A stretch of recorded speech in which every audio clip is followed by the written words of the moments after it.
I'm Peter Rowe. It's a great pleasure to be here. I feel a little strange, because I'm not actually a historian, as I think Miriam indicated in the introduction. So I'm going to speak to you, I think, with a certain amount of trepidation in that regard, perhaps. In the time I have, I'm going to try to do two things. First, I'm going to tell you a short story about a stream called Cheonggyecheon that runs through the center of the city of Seoul in the Republic of Korea. Second, I'm going to elaborate briefly on a couple of segments or moments in that story when urban circumstances in Seoul really began to shift from one paradigm, if you like, or one collective mindset and state to another, and this would go for the Republic of Korea itself as well. And then thirdly, to say something about how, theoretically speaking, I tend to understand these shifts, which is pretty close to, I think, the way Miriam described this sort of process that's part of the book that she's recently published with other authors here. Cheonggyecheon's presence in what is now Seoul dates back to the late 14th century, when the area and the eventual walled city was designated as the capital of the Chosun dynasty. At the time, as we see here in the center of the map that was actually from 1700, Cheonggyecheon was a relatively small stream, runs west to east, roughly through the center of Hanyang, which was the name of the capital, as a tributary of the much larger Han River, which you sort of see along the bottom of the image here. From its foundation, Cheonggyecheon enjoyed geomantic significance, part of the Hoisongdo feng shui type arrangement of winds, waters, orientation, corridors and directions, which strongly characterized the form and structure of the city and the way it was laid out and conceptualized. And the stream also supplied water for urban inhabitants and served as something of a border within the walled city, broadly separating the southern commoner areas, common quarters in the Namcheon segment shown here, from those of the aristocratic precincts in Bukchon, somewhat like those you can sort of see on the right of this image to the north. From time to time, the stream proved to be hazardous through flooding and poor water quality, and indeed on two occasions, one in 1410 and 1412, I should say, and another one in 1760, large numbers of people were actually mobilized to rectify the stream and create stone embankments as well as bridges, which you can sort of see depicted here. When I say mobilized, we're talking about populations of like 200,000 people to undertake this job in relatively short periods of time under the kingly rule of people like Sejong. Much later, during the Japanese colonial occupation over much of the first half of the 20th century, Cheonggyecheon became part of plans for substantial infrastructure improvements, very common for the Japanese colonial possessions, like the construction of boulevards, the introduction of tramways, and the removal of walls in what was now called Kejo. More specifically, Cheonggyecheon underwent progressive straightening and embankment again, largely in response to public health and safety concerns and issues, as shown here with the structuring of the water supply and sewerage system, which actually used Cheonggyecheon as an infrastructural corridor through the central part of the city. The area around the stream also became intensely developed during this period of time, with relatively small scale industrial and commercial activities, as you can sort of see in the dot map, primarily in Korean hands, as much of the Japanese production was concentrated to the south, as you can sort of see also on that image. Then, in 1937, a small portion of Cheonggyecheon in the vicinity of the Gyeongbok Palace and the government building was covered over, as we can sort of see in the discontinuity shown here. This is the stream running through here, and then the covering that occurred on the other side of the main road. Later, In the aftermath of the birth of the Korean Republic in 1948 and the later civil war between the North and the South, Cheonggi-cheong became the site of squatter settlements of squalid shantytown kinds of conditions that you can see in these two images here. And around this time, a decision was taken to cover it up and make way for a broad transportation corridor spanning about 6 kilometres in length, pretty much all the way along the stream that we saw before. Full-scale work began around 1958 and took some 20 years to actually complete, with the Cheonggi-cheong right-of-way along the way being used for a variety of permanent as well as temporary purposes, like the street market you can see in the bottom image. An elevated expressway was also added above this at-grade roadwork during the late 1960s and into the 1970s, completed actually in 1976. And symbolically, it was referred to as the 3.1 Expressway after the independence movement of 3/1/1919, a battle with the Japanese colonial powers. And the expressway over the Cheonggi-cheong also linked up with the north-south spur that swept to a tunnel which was also constructed through Namsan Mountain to the south.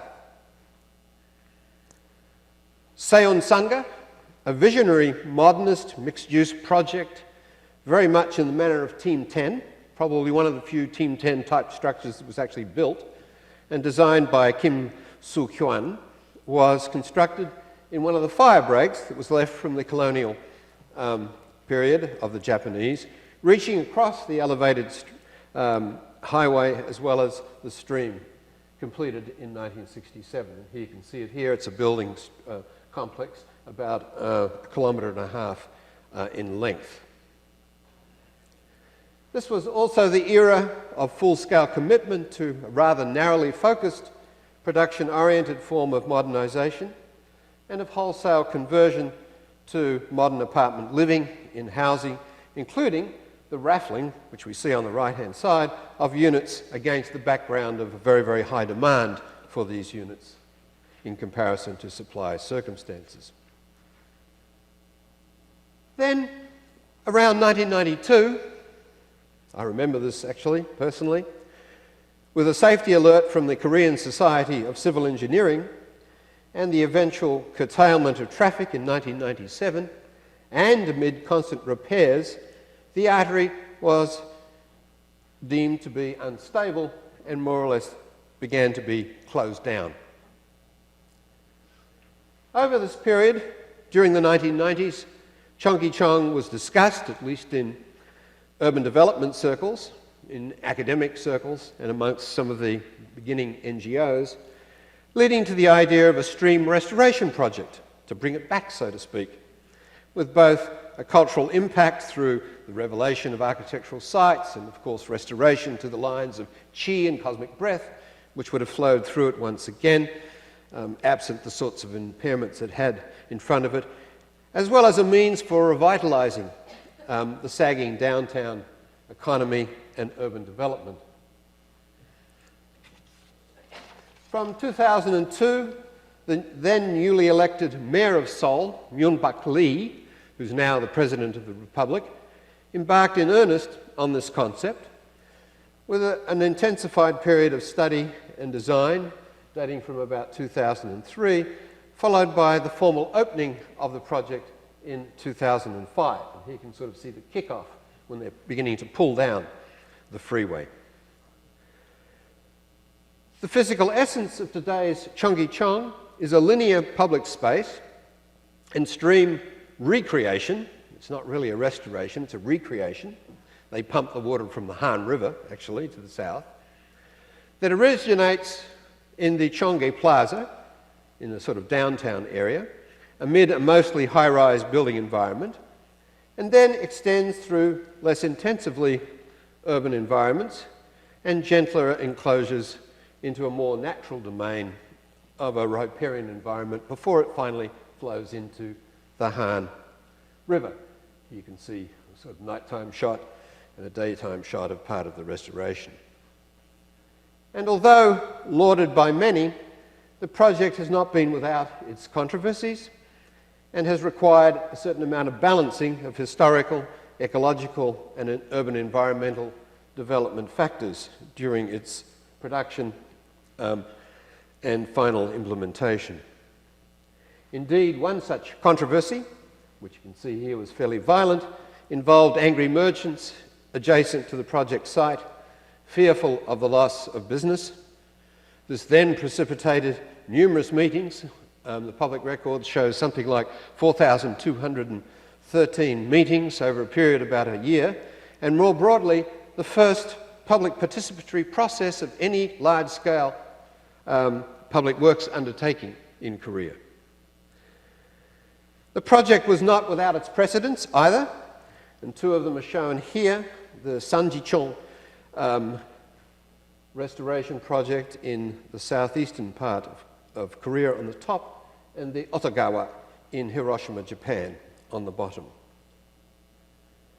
The engineering, project management, and pollution abatement aspects required real sophistication, speed and precision. In fact, it set a record, world record, I think, for pulling down freeways and sort of getting them out of the way during the process. And steps in the process of dismantling the expressway to the building of the channel, with 96%, by the way, of the materials being recycled, involved only a 27-month period from beginning to final completion at the end. In addition to the stream itself, other particular elements within the project included a museum for community and community centre, which you can see on the upper right-hand side, reconstruction of historic bridges on the top left-hand side, and of course special night lighting, as well as the creation of active marshlands and riparian environments within the base of the stream itself on the bottom right. Today, Cheonggi-cheong is the recipient of numerous visitors from both near and far, and has become something of a fixture in people's outing itineraries. The first 2 days it was opened, it hosted something like 2.5 million visitors walking along this thing, and quite frankly, this is taken in the middle of winter. It's still pretty active as a space.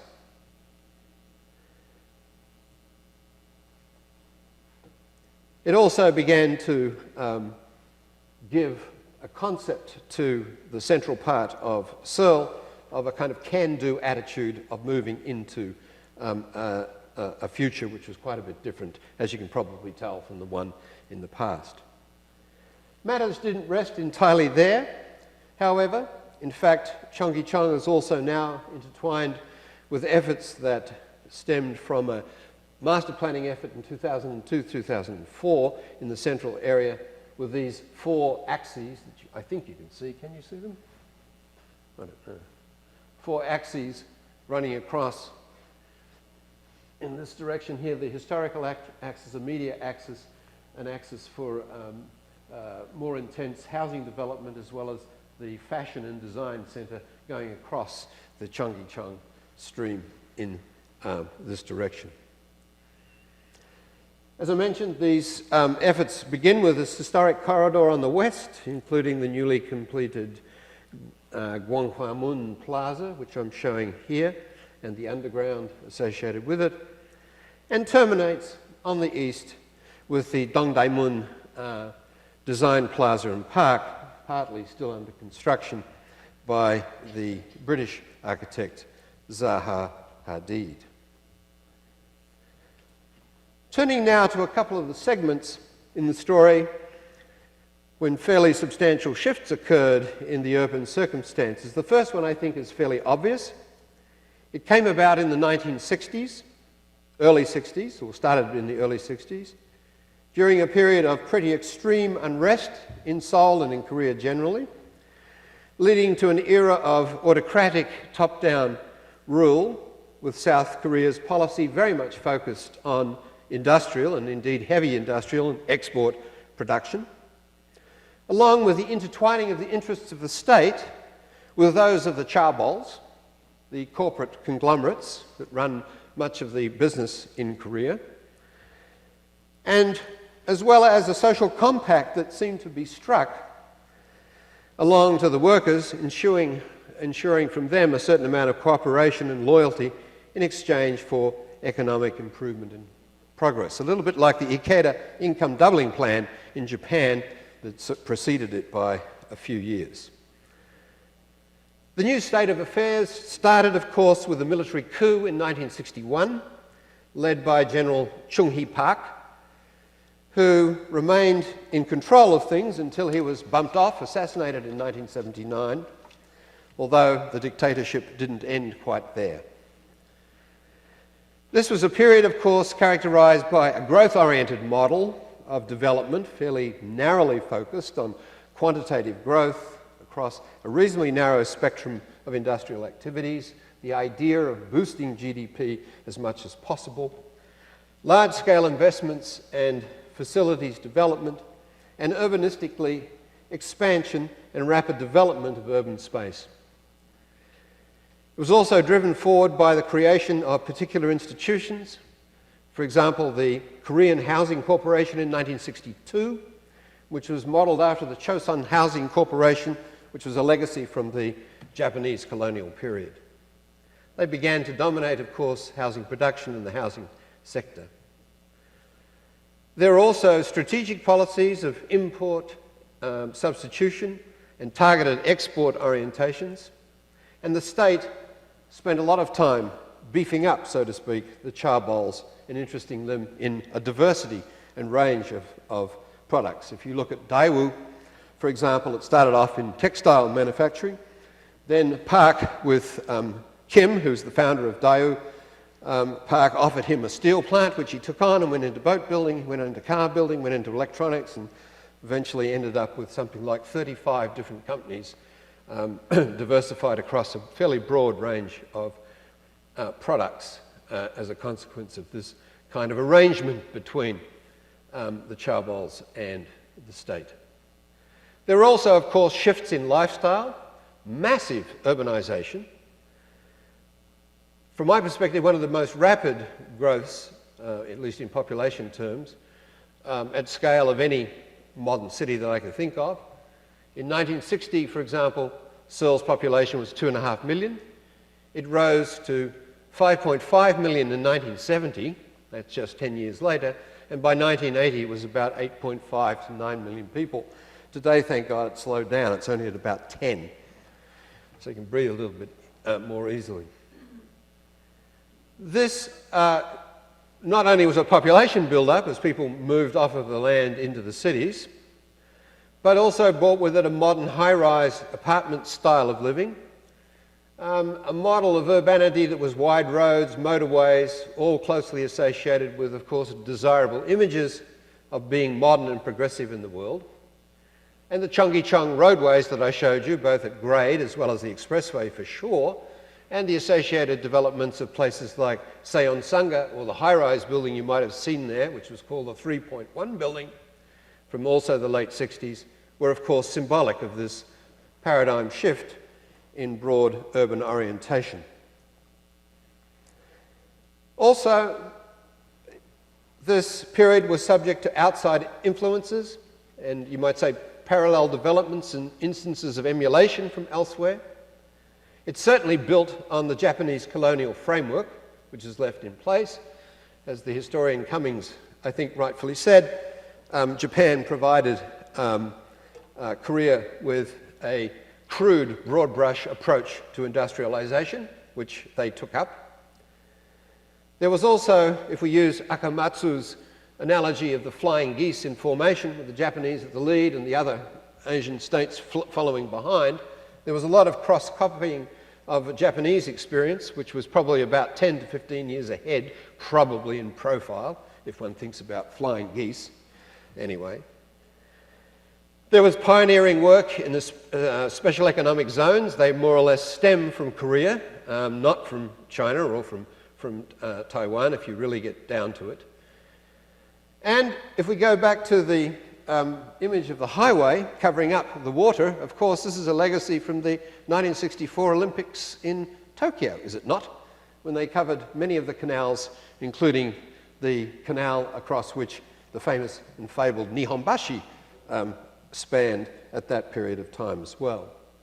And a lot of this was not necessarily west to east, but was emulation within the region itself. The results, and of course we should not leave out of this mix a rise in the engineering prowess of Korea.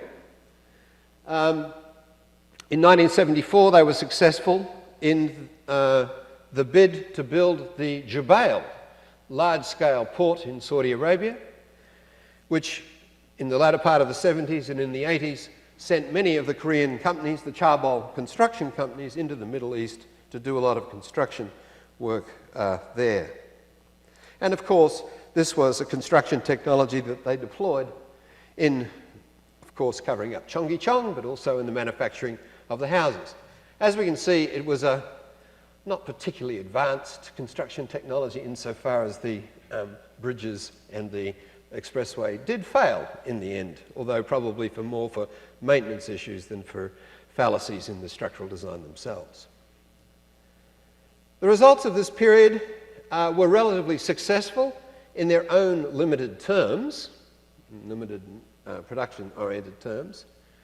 The per capita GDP in 1950 was only $50 American, and that's in purchasing power parity rated terms. It rose to about 5,000 to 7,000 by 1990, which puts it in, I don't know if you know much about Kuznets' term, Kuznets curves, ways of thinking about levels of GDP production in relationship to points at which populations tend to start to think about other things than purely production. And a point of around 5,000 to 7,000 is one of those moments in which you start to think about other things, it seems, if one takes the empirical validity of Kuznets' curves to heart. The next segment, or turning point, of course, came around about 2002, about 30 to 35 years later, and ushers in the current era, and it's probably a turn that's still ongoing at the moment, I should point out, in South Korea's urban development and urban lifestyle. It's a paradigm shift to what they describe, and I'm using their terminology, as a growth management model, emphasizing, quote, quality of life and healing and restoring, and essentially overcoming problems of the first round of modern development, which we saw in the 60s. So in a sense, they're undoing some of the problems that were created. It's a fairly familiar story, isn't it? Hey? We do that here in this country some 30 years earlier.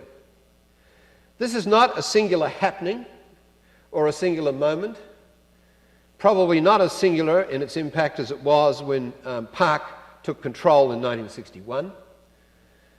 And even if it's signalled to many by, in fact, this Cheonggycheong restoration project, which in the mind's eye of many Koreans does mark this moment of turning towards something else.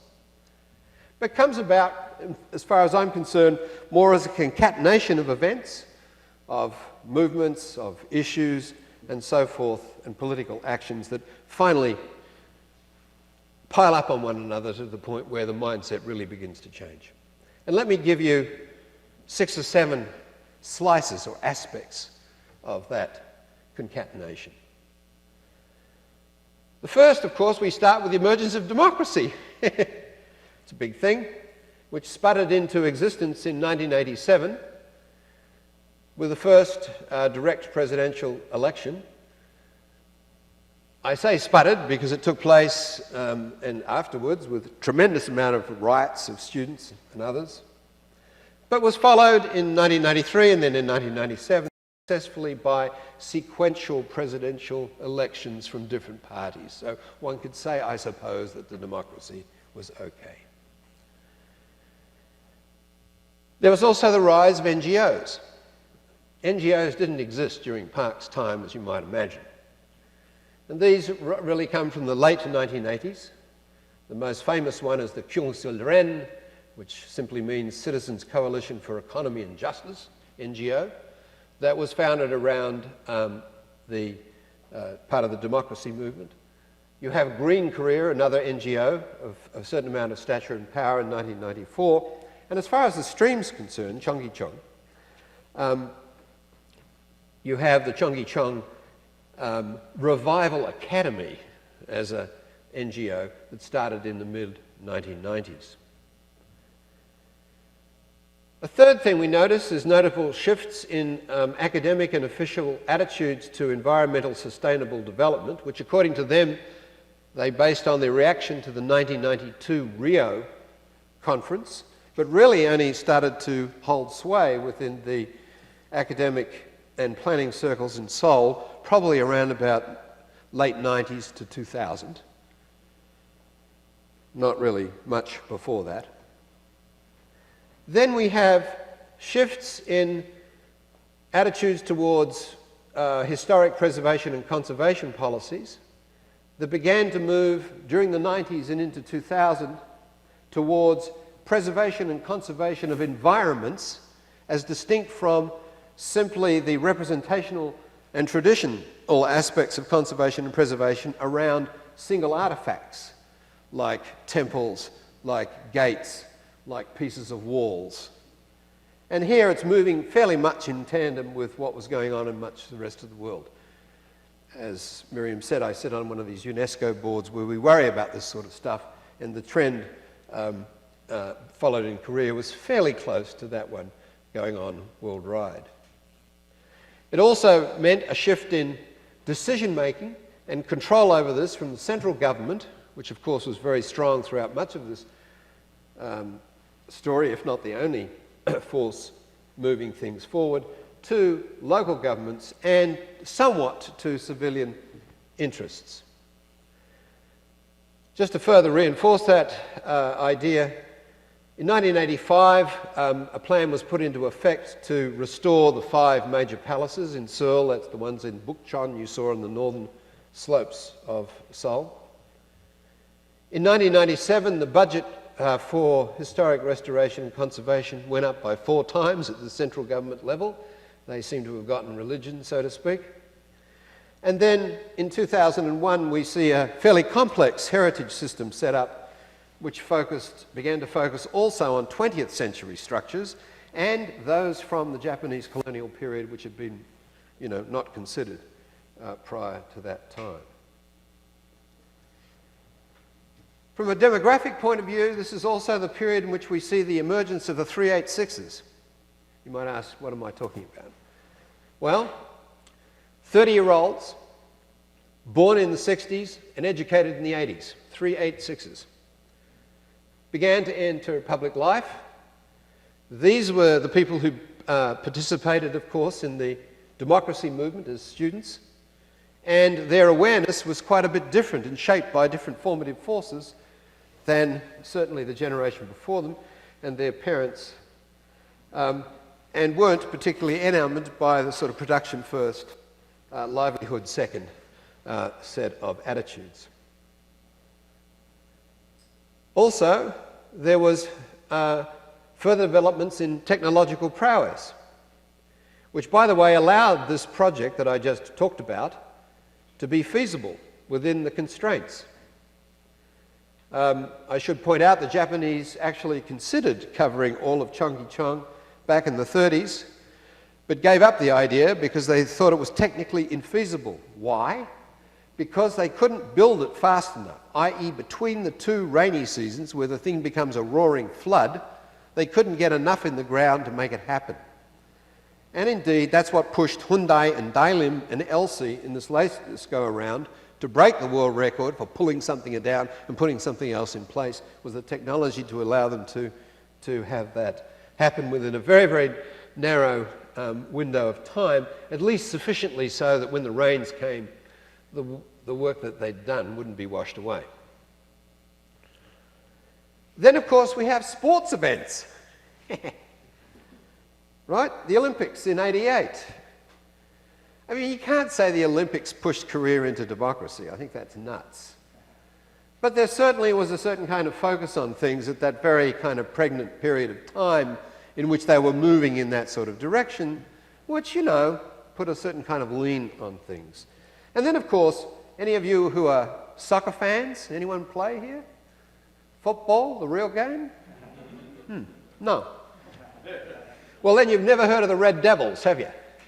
The Red Devils is the South Korean soccer team which reached the semi-finals of the World Cup, which they hosted in 2002, which led to massive demonstrations in City Plaza and so forth, and very much gave impetus to this yes we can kind of mood.